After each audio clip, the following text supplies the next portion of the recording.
Dan pemirsa, di penutupan perdagangan di sesi kedua hari ini, indeks harga saham gabungan mencatatkan penguatan yang sangat signifikan. Di mana tinggal beberapa poin lagi posisi penguatan akan menembus di 2%, di mana dari sisi penguatan di 1,96% dan ditutup di level 8.290 dan tinggal beberapa poin lagi untuk ke level 8.300-an.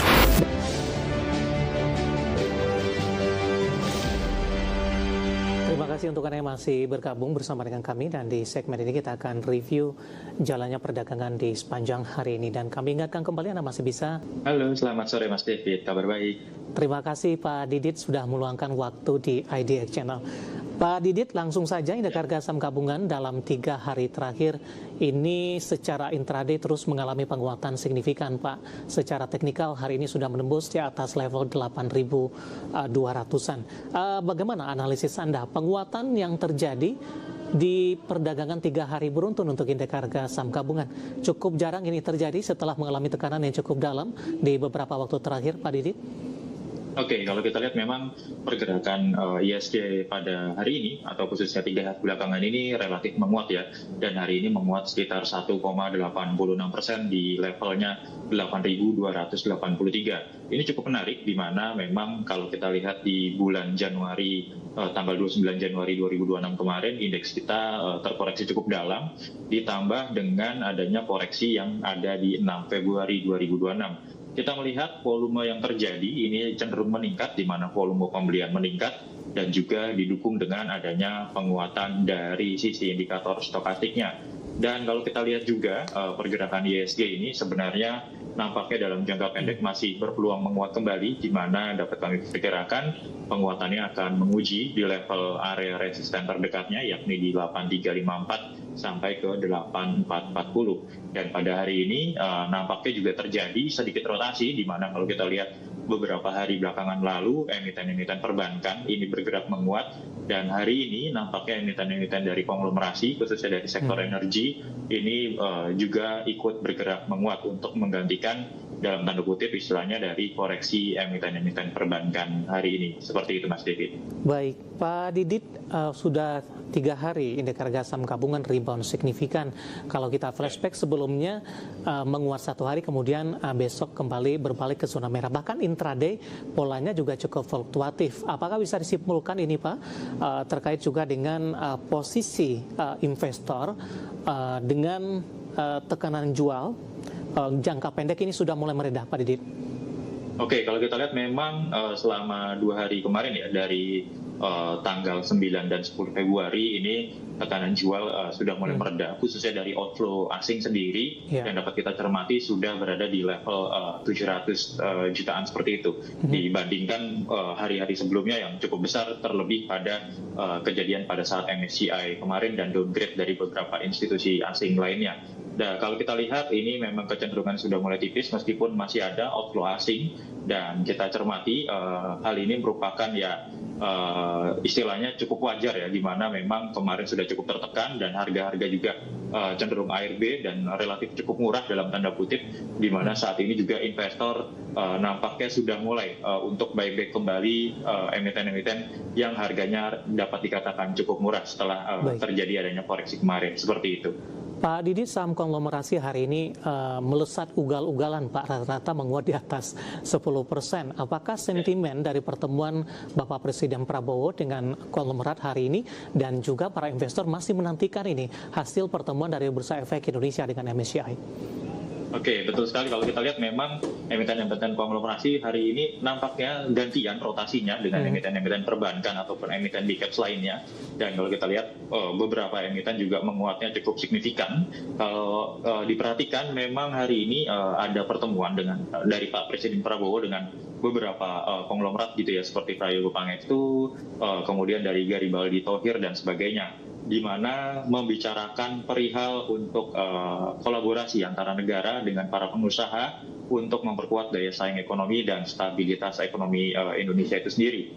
Dampaknya mungkin ya sedikit terasa hari ini di IHSG, namun demikian ini dalam tanda kutip dapat dikatakan secara kebetulan saja, karena kalau kita bicara mengenai kolaborasi negara dengan para pengusaha, tentu saja dampaknya ini akan terasa nanti di jangka menengah hingga jangka panjang, tidak langsung serta-merta terjadi di hari ini seperti itu. Dan resikonya apabila kolaborasi ini nanti amit-amit dapat dikatakan gagal gitu ya, resikonya cukup besar ke depannya seperti itu. Dan investor juga masih untuk mencermati dari pertemuan MSCI dengan Bursa Efek dan SRO lainnya seperti itu, untuk dari follow up seperti itu ya, follow up dari permintaan kriteria MSCI di bulan Mei nantinya. Dan kalau kita dengar kemarin, SRO nampaknya mulai mengejar, paling tidak di Maret ini sudah selesai semua dan keadaan akan kembali normal lagi seperti itu, Mas David. Ya, kita sama-sama berharap ya Pak Didit. Nah, kalau kita berbincang dari saham konglomerasi, langsung saja kita ke BRPT Pak. Hari ini melesat di 12,32%, analisis dan rekomendasinya di tengah penguatan signifikan yang terjadi.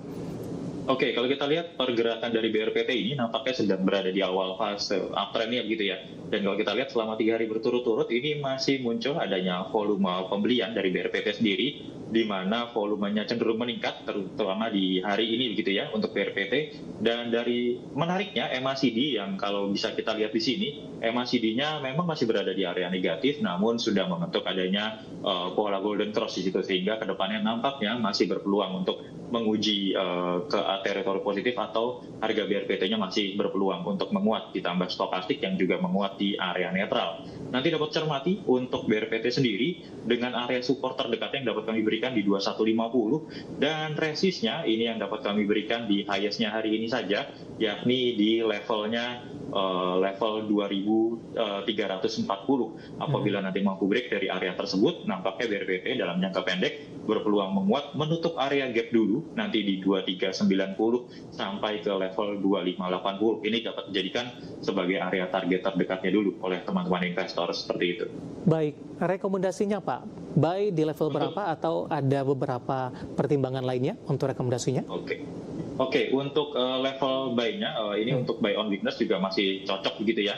Nanti level buy on weakness-nya bisa di level area 2200 sampai ke area 2300 terlebih dahulu, seperti itu Mas David. Baik, dari saham grup Prayogo Pangestu, Pak, energi hari ini juga menyita perhatian investor dengan posisi saham raja ini melesat di atas 21%. Analisisnya Pak Didit. Oke, untuk pergerakan dari emiten raja sendiri kebetulan memang masuk ke dalam rekomendasi teknikal kami hari ini, di mana pergerakan raja ini masih berada di awal fase uptrendnya begitu ya. Menarik dari sisi volumenya cenderung meningkat ya, dan nampaknya akan menguji area MA20-nya yang berada di area 5.000 sekian gitu ya untuk raja sendiri. MACD-nya mulai menunjukkan adanya tanda-tanda golden cross, meskipun belum ada golden cross di sana, sudah mulai menyempit. Jadi nanti dapat diperhatikan untuk pergerakan raja sendiri. Untuk area support terdekatnya kami berikan di levelnya 4.420 terlebih dahulu. Selama masih mampu berada di atas area tersebut, raja nanti masih berpeluang menguat. Target terdekatnya dulu di 5.200 hingga paling tidak menutup gap di area 5.375 untuk pergerakan raja dalam jangka pendeknya, seperti itu. Pak Didit, penguatan signifikan hari ini murni secara teknikal ataupun ada aspek lain Pak Didit? Oke, kalau kami melihat memang ini pergerakannya karena cenderungan IHSG sendiri ini terkoreksi di bulan Januari kemarin, akhir bulan Januari, dan di 6 Februari lalu ini merupakan masih rebound dalam technical rebound terlebih dahulu, seperti itu dari IHSG. Karena kami melihat dari sisi sentimen sendiri, belum ada sentimen positif yang relatif mendukung cukup kuat dari pergerakan di IHSG sendiri, karena memang saat ini kondisinya masih follow up dan masih dalam diskusi semua, seperti itu Mas David. Baik, beberapa saham dari konglomerasi yang hari ini menjadi penopang indeks harga saham gabungan. Ini dia Elastex series dari Nippon Paint. Elastex 3-in-1. Elastex Nippon Champ. Elastex Fiberflex PU. Elastex sekali beres. downtrend ya dalam jangka pendek, kami masih melihat akan adanya potensi BBCA untuk terkoreksi, nanti dapat dijadikan sebagai area buy on weakness-nya di 6975 sampai 7325 untuk buy on weakness, dengan area support-nya di 6750. Apabila masih mampu berada di atas area tersebut, nampaknya BBCA masih berpeluang untuk menguat kembali di area 7.750 sampai 8.200 terlebih dahulu, karena dari sisi indikatornya ini volume jualnya masih mendominasi dengan indikator MACD dan stokastiknya yang juga masih rawan terkoreksi ke depannya. Seperti itu, Mas. Baik, penutupan hari ini di 7450 melemah di 0,33%, dan lagi-lagi keputusan investasi tetap ada di tangan pemirsa Idea Channel. Pak Didit, kita hold kembali, Pak. Saya akan coba sampaikan update penutupan perdagangan di sesi kedua hari ini dan juga beberapa informasi grafis yang berhasil dihimpun oleh tim redaksi kami. Dan pemirsa, di penutupan perdagangan di sesi kedua hari ini, indeks harga saham gabungan mencatatkan penguatan yang sangat signifikan, di mana tinggal beberapa poin lagi posisi penguatan akan menembus di 2%, di mana dari sisi penguatan di 1,96% dan ditutup di level 8.290, dan tinggal beberapa poin lagi untuk ke level 8.300-an.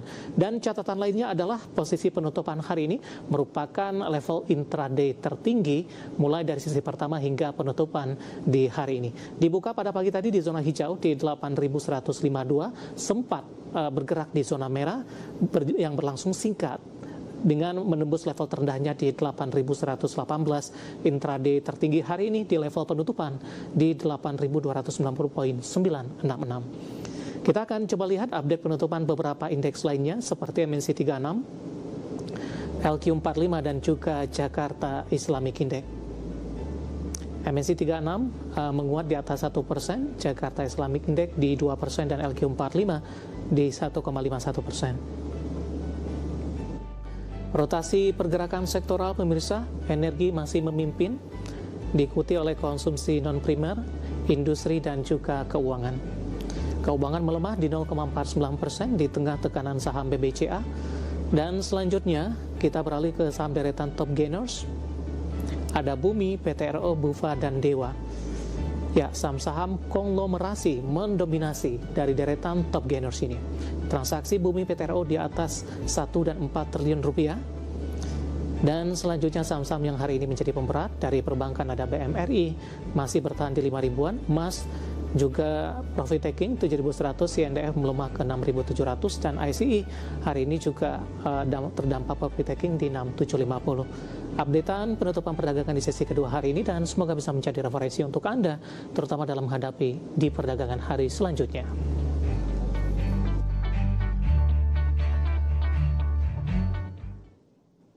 Kita akan jeda kembali dan tetap di tempat Anda. Setelah ini kita akan coba ulas beberapa pertanyaan masuk di WhatsApp interaktif. Kami akan segera kembali.